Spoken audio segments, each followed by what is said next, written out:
오늘 성경 말씀은 마태복음 17장을 중심으로 불광불금의 예수님이란 말씀을 증거하도록 하겠습니다.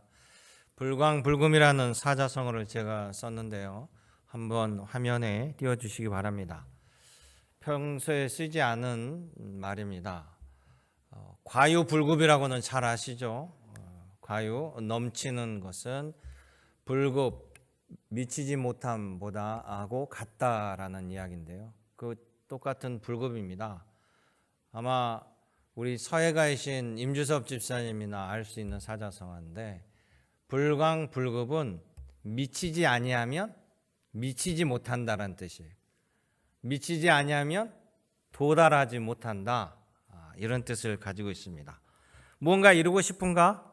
그러면 그 일에 미쳐라, 이런 뜻이죠. 그러니까 수박 겉핥기로는 아무것도 이룰 수가 없습니다. 내가 하고자 하는 일에 파고들고 연구하고 완벽하게 파악하여서 내 것으로 만들어야만 내 것이 된다라는 뜻이죠. 우리가 예수님을 믿고 예수님의 말씀 따라 실천하는 것도 마찬가지입니다. 우리가 예수님에게 미치지 아니하면 제자가 될 수 없다라는 겁니다. 요즘에 전 세계 젊은이들이 한국어를 배우는 열풍입니다. 왜 그럴까요? K-팝, K-컬처 때문입니다. 가수 BTS에 미쳐서 팬이 되고, BTS에 미쳐서 그가 부르는 그 노래 가사, 한글 가사 뜻을 알고 싶어서 한글을 배웁니다. BTS의 나라, 그 나라의 문화, 일상, 또 그들의 삶을 알고 싶어서 한국에 대한 관심을 가지고 한국어를 배우고 심지어 한국으로 유학 오기도 합니다. 이런 것들이 불광불급이라 할 수 있죠. 그래서 그들은 BTS의 팬 문화를 형성합니다. 아미, 군대다. 부르시면 어디든지 달려가겠습니다. 우리가 그리스도의 군사인데 BTS의 아미한테 밀려서야 되겠어요? 예수님에게 미치기 위해서는요, 예수님에게 미쳐야만 온전함이 이룰 수 있다는 거죠. 그런데 이게 단번에 이루어지지 않습니다. 시간이 필요해요. 세월이 필요합니다. 한 번에 그렇게 되면 얼마나 좋겠어요. 그럴 수 없으니까 하나님께서 수많은 선지자를 통해서 또 가르쳐주고 또 가르쳐주고, 오죽했으면 하나님께서 잊지 말라고 십계명을 돌에다가 새겨주시겠어요. 돌에다가. 그러고도 부족하니까 각자 자녀들에게 가르쳐서 손목에 매게 하고 이마에 매게 하고 문설주에 새겨 넣어라. 하나님의 명령이에요. 그렇게 가르치고 전수했는데도 불구하고 율법 교사들이 그리스도, 하나님의 약속인 메시아가 오셨는데 못 알아보잖아요. 그리고 배척하잖아요. 예수님께서도 제자들을 3년 동안 밤낮으로 가르칩니다. 모조리 다 예수님이 현장 학습이에요. 교실에서 가르친 게 없어요. 동네에서, 시골에서, 산 위에서, 산 아래에서, 성전에서, 회당에서, 바다 위에서, 배 위에서, 해변에서, 들판에서 제자들을 가르쳤습니다. 이적의 현장에 함께 있습니다. 반복, 또 반복, 또 반복으로 가르쳤습니다. 그렇게 하신 이유가 우리가 그렇게 반복해야만, 반복적으로 들어야만 우리는 새길 수 있고 기억할 수 있고 붙잡을 수 있다는 거예요. 우리가 주님에게 불광불급하려면 우리에게 무엇이 필요한지, 또한 예수님에게 미쳐 빠져든 사람들은 세상에 어떻게 보여주고 나타내야 되는지 그 해답이 오늘 마태복음 17장에 예수님의 가르침 안에 담겨져 있습니다. 여러분 모두가 예수님의 이 가르침대로 살아가시기를 주님의 이름으로 당부드립니다. 첫째 말씀은요, 먼저는 참 하나님이신 구주 예수님을 끝까지 놓치면 안 됩니다. 포기해서도 안 되고요. 이 길밖에 없습니다. 그러니까 우리는 그 길을 가야 된다는 것이죠. 자, 주님께서 우리의 삶 위에 함께 하신 이 모든 것들은 하나님의 말씀으로 시작됐습니다. 하나님의 말씀 안에 하나님의 마음이 담겨져 있고, 하나님 말씀 안에 하나님의 계획, 마스터 플랜이 담겨져 있어요. 그래서 우리는 그 말씀 따라 주님께서 왜 이 땅에 오셔야 되는지, 왜 예수 그리스도를 영접해야 되는지, 또 우리를 향한 하나님의 마음이 무엇인지를 알게 된다는 거예요. 하나님이 이 세상을 이처럼 사랑하사 독생자를 주셨으니 이는 그를 믿는 자마다 멸망치 않고 영생을 얻게 하려 하심이라. 하나님의 마음이 담겨져 있잖아요. 하나님의 마음은 심판이 아니고 영생을 얻게 하는 거잖아요. 그 일을 하기 위해서 그리스도 예수님을 보내신다. 이 말 안에 하나님의 마음, 하나님의 계획이 담겨져 있는 거예요. 그래서 예수님이 이 땅에 오셨습니다. 그분이 메시아입니다. 하나님의 아들이시기 때문에 당연히 신성을 가지셨죠. 그러나 사람의 몸을 입고 오셨기 때문에 인간의 몸이고 인성도 있습니다. 근데 우리 머리로는 이해가 안 돼요. 신성과 인성이 하나에 완벽하게 있다는 것이 이해가 안 돼도 이건 창조주 하나님이 하신 일이기 때문에 받아들여야 됩니다. 여러분 모두가 우리가 이해하고 살 수는 없어요. 여러분이 태어난 이 자체도요, 우리 머리로 이해하기 어려워요. 그러나 이미 존재하는 것을 부정할 수는 없잖아요. 그래서 이 존재 자체를 통해서 어머니, 아버지를 통해서 내가 이 땅에 태어난다. 이것을 우리가 받아들이는 거예요. 예수께서 인류를 구하러 오셨다. 그런데 그것을 못 믿는 자들은 예수님을 십자가에 못 박습니다. 그런데 예수님은 십자가에서 기꺼이 죽으신다라는 거예요. 죽어야만 우리의 죄를 사할 수 있고 또 죽으심으로 말미암아 부활을 하신다라고 말씀합니다. 이걸 들을 때 우리는 왜 그렇게 해야 되는데요? 왜 돌아가셔야 되는데요? 그냥 오셔서 하나님의 권능의 역사를 펼치시면 안 될까요? 이건 우리 생각이에요. 하나님의 계획, 하나님의 말씀입니다. 그러니까 지금은 예수님의 부활 승천 이후 2000년이 흘렀기 때문에 이미 일어난 사건이잖아요. 일어난 사건임에도 불구하고 예수님의 부활을 안 믿는 사람이 너무나 많은데요. 예수님의 당시에 예수님의 제자들은 앞으로 일어날 일, 한 번도 경험해 보지 못한 일을 예수님이 말씀하시니까 이해하기 어려운 거예요. 그래서 마태복음 16장, 지난 주일에 읽었던 마태복음 16장을 보면 예수님께서 그리스도다라고 말씀해 주시잖아요. 베드로도 예수님을 살아계신 하나님의 아들 그리스도다라고까지 고백을 하니까 예수님께서 내가 왜 십자가에 매달려 죽을 수밖에 없는지, 그들의 배척을 통해서 죽고 부활하고 돌아오신다는 이야기까지 다 하셨어요. 그런데도 그거를 이해하지 못하니까 베드로가 그렇게 하지 마십시오 그랬다가 혼났잖아요. 그 꾸중 듣는 자리에 제자들 다 같이 있었습니다. 그러니까 예수님이 가르쳐줌을 제대로 들었어요. 그런데 오늘 17장에 와서 보면 그 17장에 아까 읽었던 말씀 가운데 17장에 또 뭡니까? 또 그때도 예수님께서 죽으시고 3일 만에 살아나신다고 말씀하시는데도 불구하고 제자들의 행동은 어떻게 해요? 매우 근심하더라. 지난번에 얘기 들어서 한 번에 깨우쳤으면 근심할 이유가 없을 텐데 근심한다는 거예요. 반복적으로 듣지 아니하면, 한 번 듣고 완전히 이해되지 아니하니까, 한 번 듣고 완전히 예수님의 제자로 산다라면 여러분 얼마나 우리가 좋겠습니까? 그래서 마태복음 16장에는 예수님께서 직접 내가 그리스도다라고 가르치셔 주셨다라면, 이 마태복음 17장에 와서는요, 하나님의 음성으로 성령께서 예수님이 그리스도다 이것을 또 증명해 주셔요. 그게 바로 5절의 말씀입니다. 5절에 호련히 빛난 구름이 그들을 덮으며 구름 속에서 소리가 나서 이르되 이는 내 사랑하는 아들이요 내 기뻐하는 자니 너희는 그의 말을 들으라는지라. 아멘. 여러분, 예수님의 제자란 끝까지 예수님을 믿고 나아가야 돼요. 그런데 예수님에게 직접 배운 저자 직강 가룟 유다도 흔들리고 떠나버립니다. 그러니까 최소한 여러분들이 가룟 유다보다 훨씬 나은 거예요. 여러분들이 가룟 유다보다 훨씬 더 믿음 있는 사람이에요. 여러분은 예수님 따라다니지도 않고 보지도 않고 여러분 믿었잖아요. 예수님의 제자 가운데 도마가 그랬잖아요. 부활하신 예수님을 바라보면서 제가 그 몸에 좀 만져봐도 될까요?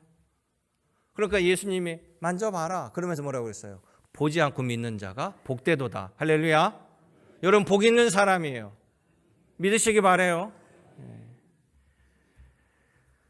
가룟 유다도 흔들린 믿음 속에서 믿음이 흔들리면 주저앉는 거예요. 두려움이 휩싸이게 되고요. 결국 실수하게 됩니다. 아무리 예수님을 따라다니고 아무리 예수님의 말씀을 체험하여도요. 예수님에게 집중하지 아니하고 미치지 아니하면 소용이 없다라는 거예요. 처음에 잘했지만 결국 떠난 사람보다는 차라리 늦게 믿었지만 나중까지 그 자리에 그대로 남아있는 사람이 여러분 복 있는 사람입니다. 그런 복을 누리는 여러분 되시길 원합니다. 신약 성경에 보면요, 수많은 초대기의 성도들의 이름이 쭉 나옵니다. 그 성도들의 모두 다 은혜의 자리에서 영원히 은혜를 누린 것이 아니에요. 떠난 사람도 있어요. 디모데후서 4장 10절에 이야기합니다. 바울이 그래요. 대만은 이 세상을 사랑하여서 나를 버리고 데살로니가로 가버렸다라고 바울이 기록해요. 또 그리스 세공업자 알렉산더가 내게 해를 많이 입혔으니 주께서 그 행한 대로 그에게 갚아주시리라 이렇게 말씀해요. 주님을 함께 영접하고 주의 복음을 함께 증거했던 함께 동고동락했던 믿음의 사람들이 중간에 변절해버리고 끝까지 지키지 못하고 믿음을 저버리고 떠난 사람. 반면에 브리스길라 아굴라 부부, 더메드리오, 에바브로디도, 베베 집사 극찬합니다. 마가와 누가를 바울은 동역자라고 그렇게까지 칭찬하고 있어요. 사랑하는 성도 여러분, 우리는 예수님의 십자가의 죽으심으로 내 죄가 사하여지고 부활하신 예수님을 믿으면 우리는 하나님의 영생 구원의 자녀가 될 줄로 그렇게 살아갈 줄로 우리는 당연히 믿고 따르는 사람이에요. 우리는 복 있는 사람입니다. 그런 우리에게 다른 구원자, 다른 예언자, 다른 선지자가 필요치 않아요. 우리는 오직 다시 오실 주님, 구주 예수님만을 기다리는 사람들입니다. 오직 여러분 모두가 예수님에게 불급하여서 예수님에게 미치지 아니하면 너는 결코 이룰 수 없다라는 걸 분명히 깨닫기를 원합니다. 우리 주님 다시 오시는 그날까지 한눈 팔지 아니하고 열심히 예수님을 바라보며 예수님의 제자로 살아서 예수님이 우리를 평가할 때 주를 위해 충성하며 살아가는 자녀로 모두 다 칭찬받는 우리 믿음의 권석이 되시기를 주님의 이름으로 축복합니다. 두 번째 말씀은요, 예수님의 가르침을 우리가 놓지 않으려면, 잃어버리지 않으려면 우리에게 반드시 필요한 게 있습니다. 그것은 바로 믿음이에요. 믿음과 믿음의 기도입니다. 우리나라의 가장 높은 산 백두산 높이를 여러분 아셔요? 2700? 일부 때는 아시던데 2743인가 그럴 거예요.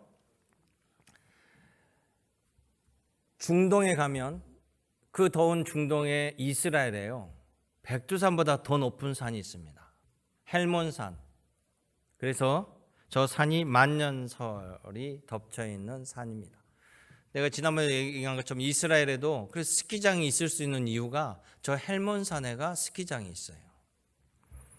자, 이 산에 예수님께서 요한, 베드로, 야고보를 데리고 올라간 사건이 바로 마태복음 17장에 나오는 변화산 사건입니다. 이 변화산에 예수님 따라 올라가서 신기한 경험을 해요. 예수님이 기도하러 올라갔는데 보니까 예수님 옆에 좌우에 사람들이 보이는데 한 사람이 모세, 한 사람이 엘리야예요. 그러면서 예수님의 육체가 변합니다. 환하게 광채가 나면 예수님이 변하는 거예요. 그러면서 아까 5절의 말씀처럼 하늘에서 음성이 들립니다. 내 사랑하는 아들, 내 기뻐하는 아들이니 그의 말을 들으라. 이런 하늘의 음성을 들어요. 이 말씀에 하늘의 음성의 핵심은 뭡니까? 제자들에게 지금 주시는 말씀이에요. 그의 말을 들으라는 거죠. 그의 말을 믿으라는 거예요. 예수님을 믿으라는 이야기입니다. 그것은 뭡니까? 하나님께서 우리에게 보시는 게 믿음이라는 거예요. 우리가 구원을 얻는데 가장 중요한 것이 바로 믿음입니다. 믿음을 보신다니까 여러분 얼마나 감사해요. 만약에 구원이 키순이라고 하면 90cm 이상은 다 구원받는다. 그렇지 않아도 키가 작아서 열받는데 구원에까지 밀리면 속상하죠. 아니면 구원을 건강으로 측정해서 가장 빨리 달려온 사람 선착순으로 구원을 준다. 그러면 몸도 아픈데 억울하잖아요. 학력 순대로, 권력 순대로. 그러면 우린 여기서 구원받을 사람 아무도 없을 거예요. 그런데 얼마나 감사합니까? 오직 믿음으로. 여러분, 하나님의 역사는 믿음과 믿음의 기도로 이루어집니다.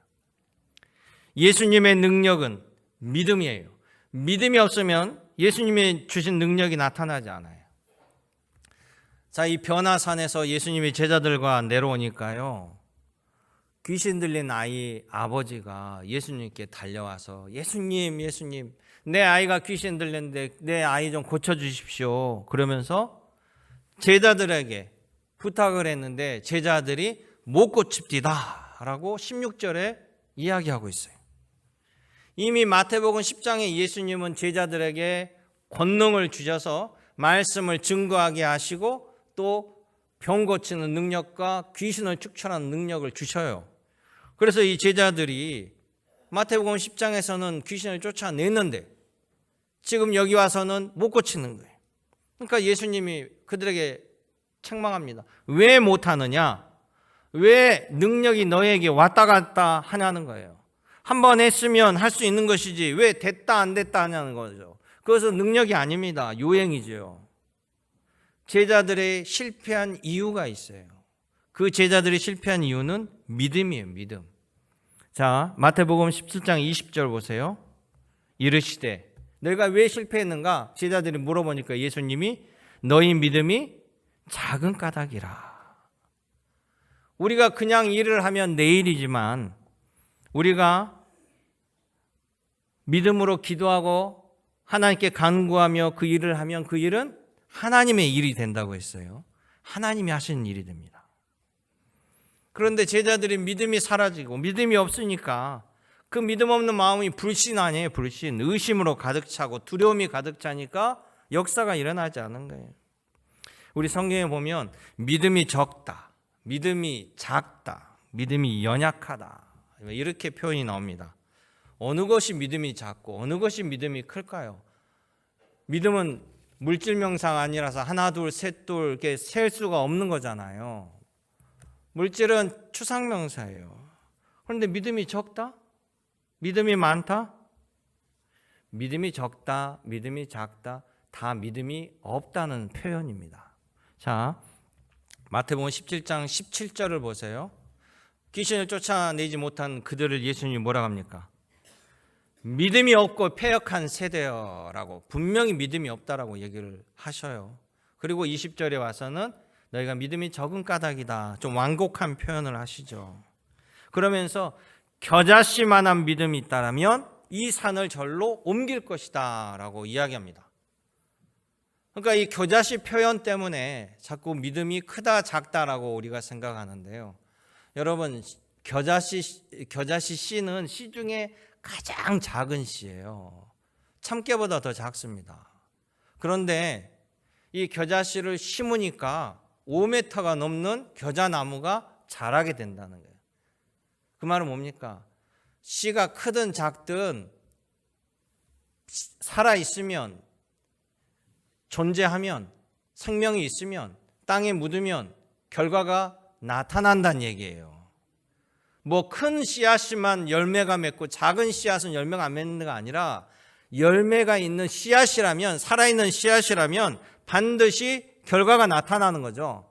결과가 나타나지 않으면 뭡니까? 죽은 씨앗이에요. 죽음은 없는 거와 마찬가지입니다. 그래서 겨자씨만한 믿음이라고 예수님께서 말씀하시는 거예요.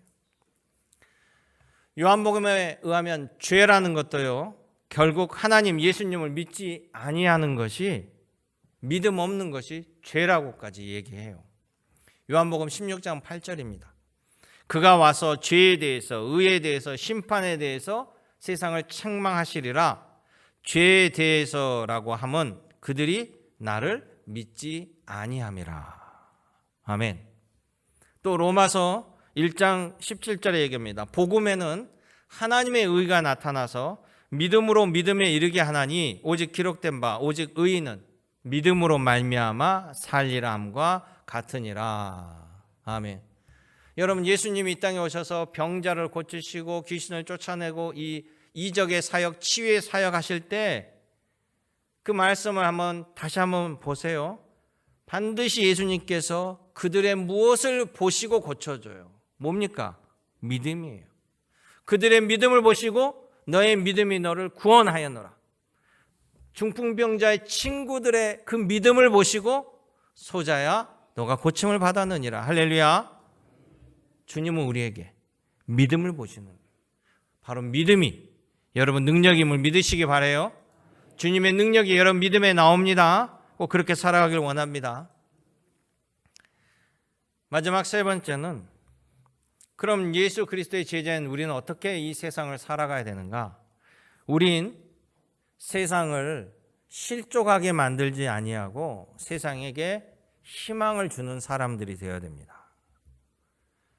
성경에 의하면 하나님이 세상을 창조할 때 어둠에 휩싸여 있었어요. 그 어둠 가운데서 하나님이 빛이 있으라 라고 선언하시며 광명을 보내십니다. 세상이 밝게 변하죠. 그 하나님의 빛은 선인이나 악인이나 누구에게나 동일하게 비춥니다. 그런데 인간이 범죄로 말미암아 빛을 잃어버린 거예요. 다시 세상에 어둠이 돌아버렸어요. 그래서 그 어두움을 다시 빛으로 광명으로 회복시키기 위해서 하나님께서 예수님을 참빛으로 보내신 겁니다. 예수님을 참빛으로 보냈다는 것은 세상을 고친다는 거잖아. 픽스한다는 거. 여기 전등이 나가버리면 여기가 캄캄해지잖아요. 그럴 때 다시 전등을 갈아 끼우듯이 참빛으로 예수님을 보냈어요. 세상에 희망을 주신 겁니다. 그래서 요한복음에 예수님 참빛으로 오셨다 이렇게 표현한 겁니다. 요한복음 1장 9절에 그 빛을 영접하는 그 이름을 믿는 자녀들에게는 하나님의 자녀가 되는 권세를 주셨다. 요한복음 1장 9절의 말씀이에요. 참빛으로 오신 예수님이 우리에게 이렇게 명령합니다. 마태복음 5장 14절에 보면 너희는 세상의 빛이라. 이같이 너희 빛이 사람 앞에 비치게 하여서 그들로 너의 착한 행실을 보고 하늘에 계신 너희 아버지께 영광을 돌리게 하라. 아멘. 이것이 예수님의 명령이에요. 너희가 세상의 빛으로서 너의 착한 행실을 통해서 세상을 비치고 그들이 그 착한 행실을 보고 하나님께 영광을 돌리게 하라는 거죠. 그러니까 여러분, 이 말씀을 여러분이 모두 기억하고 인정한다라면 예수님을 믿고 교회 다니는 사람들은 세상에 어떤 모습으로 비춰지고 나타나야 되는가 여러분 아실 수 있겠죠? 우리는 구원받은 천국 시민이에요. 내가 죽으면 천국에 가니까 믿지 않는 사람들 보고 그냥 불쌍히 여겨야 될까요? 아니면 어차피 믿지 않는 저들은 천국에서 다시 볼 사람이 아니니까 우리가 그냥 함부로 대해도 될까요? 아니잖아요. 우리는 천국 시민이니까 굳이 세상 법을 따를 필요 없다라고 그렇게 살아야 될까요? 코로나 백신도 맞지 아니하고 마스크 쓰기도 거부하고 국가의 규범과 질서를 파괴해도 괜찮을까요? 그런 이단들이 있습니다. 과연 예수님은 우리들에게 어떻게 살라라고 가르칠까요? 그것을 알 수 있는 장면이 마태복음 17장 24절 오늘 본문에 나옵니다. 자, 예루살렘에는요 하나님의 성전이 있어요. 그 성전은 하나님의 명령으로 지은 겁니다. 원래 성전은 성막으로 시작했어요. 텐트로.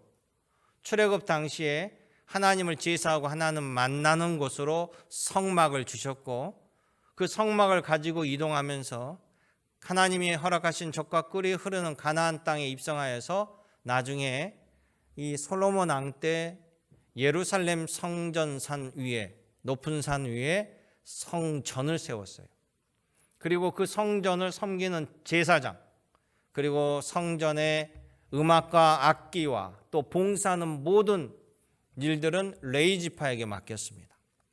그래서 레위 지파에게는 땅을 주지 않았어요. 다른 지파에게는 땅을 주고 이 성전을 제사하고 또 11조를 드리고 성전세를 드려서 이 성전에 섬기는 모든 사람들의 생계를 책임져 주신 거예요. 그 중에 하나가 성전세입니다. 성전세. 이 성전세는 이스라엘의 20살 이상 모든 남성에게 부과되는 성전세예요. 그래서 세금이라고 합니다. 1년 단위로 세금을 냈는데 반세겔을 받아요. 그러니까 크게 부담되는 돈이 아닙니다. 이 성전세는 한 달에 한 10,000꼴 정도 될까요? 이 성전세를 다 내게 돼 있어요. 근데 오늘 성경에 보면 이 가버나움이라는 동네에서 예수님을 공격합니다. 사람들이. 왜 베드로에게, 왜 너의 스승 예수는 성전세를 내지 않느냐라고 공격을 해요. 그러니까 예수님께서 여기 장면에 보면 베드로에게 묻습니다. 자, 성전이 누구의 것이냐? 하나님의 것이죠. 하나님도 그러면 성전세를 내야 되느냐? 아니죠. 그러니까 예수님은 성전세를 낼 이유가 없어요. 그런데 예수님 뭐라고 얘기하시냐면요, 27절에 말씀합니다. 그러나 우리가 그들을 실족하지 않게 하기 위하여 너가 바다에 가서 낚시를 던져 고기를 잡으면 그 고기 입을 벌어봐라, 입을 열어봐라. 한 세겔이 있을 것이니 가져다가 너와 나의 목 반세겔씩 그들에게 성전세로 줘라. 이렇게 얘기해요. 이렇게 하는 이유가 뭐라고요? 세상 사람들이 실족하지 않기 위해서 이적까지 베풀어서 성전세를, 베드로와 예수님의 성전세를 예수님이 주시는 거죠. 안 믿고 배척한다라고 그들을 완전히 몰아버리거나, 사마리아 땅에 들어가는 제자들이 뭐라고 했습니까? 예수님을 배척하자 하늘의 불로 불바다를 만들어 주십시오 했잖아요. 예수님은 사마리아 사람들도 구원해야 될 사람들. 로마 제국도 뒤집어 엎자라고 얘기했지만 예수님은 로마 백성들도 하나님의 백성으로 구원해야 될 백성들이에요. 그러니까 예수님 뭡니까? 저들도 구원해야 하는데 그들이 아직은 하나님을 모르니 알 때까지 우리가 인내하고 참아주고 그들을 따라주고 선을 베풀고 그들의 마음 문을 열게 하는 거예요. 그러면서 복음을 전하기 위해서 그들도 하나님의 자녀로 삼는 것이 바로 주님의 목적이고, 그 목적에 맞게 우리가 살아야 된다는 것이죠. 바울은 정확히 예수님의 이 사상을 캐치한 사람입니다. 그래서 바울은 이 로마 제국의 중심지, 아직도 기독교를 핍박하고 잡아 죽이던 그때 흩어져 있는 교회들, 고린도 지역에도 교회가 생겼죠. 예배소에도 교회가 생겼죠. 수많은 곳에 교회가 생긴 그들에게, 그리스도인들에게 가르칩니다. 왜? 지금도 우상의 영향을 받는데, 특히 고린도 지역은요, 모든 음식물들이 다 우상 제사에 올라갔다가 거기서 시장으로 풀리는 것들이 바로 음식들이에요. 고기든 야채든 모든 것들이. 그러니까 만약에 그 모든 음식들을 하나님의 이름으로 거부하면 굶어 죽어야 돼요. 근데 바울이 뭐라고 얘기합니까? 모든 것은 우리에겐 가하나 우린 주님 앞에 자유롭다는 거죠. 어떤 음식도 주님께서 제약 없이 우리에게 주신 거니까. 그런데 내가 모든 것을 할 수 있다라고 모든 것이 나에게 유익한 것도 아니고, 모든 것이 하나님 앞에 거리낌 없다라고 세상을 향하여 내가 행동했을 때 모든 것이 덕을 세우는 것이 아니니 누구든지 자기의 유익을 구하지 말고 남의 유익을 구하라. 이게 예수님의 가르침이에요. 또한 바울은 이렇게 얘기합니다. 한번 화면에 띄워주세요. 고린도전서 10장 32절로부터 33절. 고린도전서 10장 32절로부터 33절.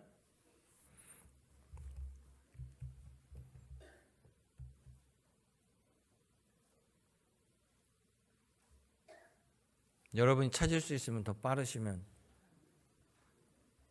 꼭 이렇게 얘기하면 화면에 바로 나오던데. 그러죠. 나왔습니다. 자, 거기 보면요, 유대인에게나 헬라인에게나 하나님의 교회나 거치는 자가 되지 말고 그러잖아요. 여기서 유대인이나 헬라인은 세상 사람들이에요. 당시 세상 사람들. 그리고 교회 안에도 우리가 거치는 자가 되지 말고, 그 다음에요, 나와 같이 모든 일에 모든 사람을 기쁘게 하여 자신의 유익을 구하지 아니하고 많은 사람의 유익을 구하여, 결론입니다, 그들로 구원을 받게 하라는 거죠. 할렐루야. 이것이 목적에 있습니다. 이게 예수님의 가르침이에요. 그런 사람이 누가 있을까요? 구약에 그런 사람으로 이삭을 들 수 있어요. 이삭이요, 극심한 가뭄 가운데 살 수가 없으니까 애굽으로 내려가려고 합니다. 그러니까 하나님께서 막으세요. 애굽은 너무나 우상이 많은 지역이기 때문에 가지 말라. 그런데 애굽을 가기 위해서는요, 가나안 땅 남부에서 그랄 지역으로 들어가서, 그랄 지역에서 더 나가면 이제 네게부 사막이에요. 그리고 애굽을 가는데 이 이삭이 그랄 지역에 들어갑니다. 그곳에서 하나님이 멈추라고 그러니까 더 이상 들어가지 않아요. 가뭄에 살 수가 없는데 하나님께서 여기서 정착하고 살라는 거야. 그러니까 농사를 지으려고 우물을 파요. 그러니까 그 동네 사람들이 다, 자기네들 안 해봤겠어요? 이 가뭄에 우물이 없어, 물이 없어요. 근데 이삭이 우물을 파는데 놀랍게도 우물이 터지는 거야. 우물이 터져버리니까 이 그랄 사람들이 어떻게 되겠어요? 눈이 돌아갑니다. 이제 그래가지고 이삭에게 찾아와요. 이건 우리 땅이다, 내놓으란 거 아니에요? 그러니까 이삭이 오케이. 그리고 그 우물을 주고 떠나요. 기꺼이 주고 떠나서 다른 데 가서 또 우물을 팝니다. 그러니까 그랄 사람들 볼 때는, 제가 웬말에 소가 뒤로 가다가 뭐를 잡았다고 또 나오겠어 했는데 또 터져요, 우물이. 그러니까 그랄 사람들이 또 눈이 돌아갑니다. 또 쫓아와요. 그러니까 또 양보를 해요. 5번을 양보하고 나중에 올라가는 게 마지막 이스라엘, 거기가 바로 브엘세바라는 곳이에요. 그 우물이 남아있는데요. 그래가지고 브엘세바에서도 우물을 파는데 2개나 파요. 총 7개 우물을 팝니다. 그래서 브엘세바가 우물의 동네예요. 우물에 이 이삭의 우물터가 있고요. 그런데 놀라운 것은 그랄 왕이 브엘세바에 있는 이삭에게 찾아와요. 그 전에는 그렇게 그냥 협박을 하고 공포 분위기를 조성하고 못살게 구던 그랄 왕이 머리를 조아리면서 이삭에게 와서 뭐라고 하냐면요, 당신은 전능하신 하나님의 사람이니 우리 같이 평화 조약을 맺읍시다. 이삭은 그랄을 침공할 이유도 없는데 알아서 와가지고 당신은 하나님의 사람이니 하나님의 능력이 함께 한다는 거죠. 여러분, 화평케 하는 자 복이 있나니 하나님의 아들이라 일컬음을 받을 것이요. 할렐루야. 예수님의 말씀이에요.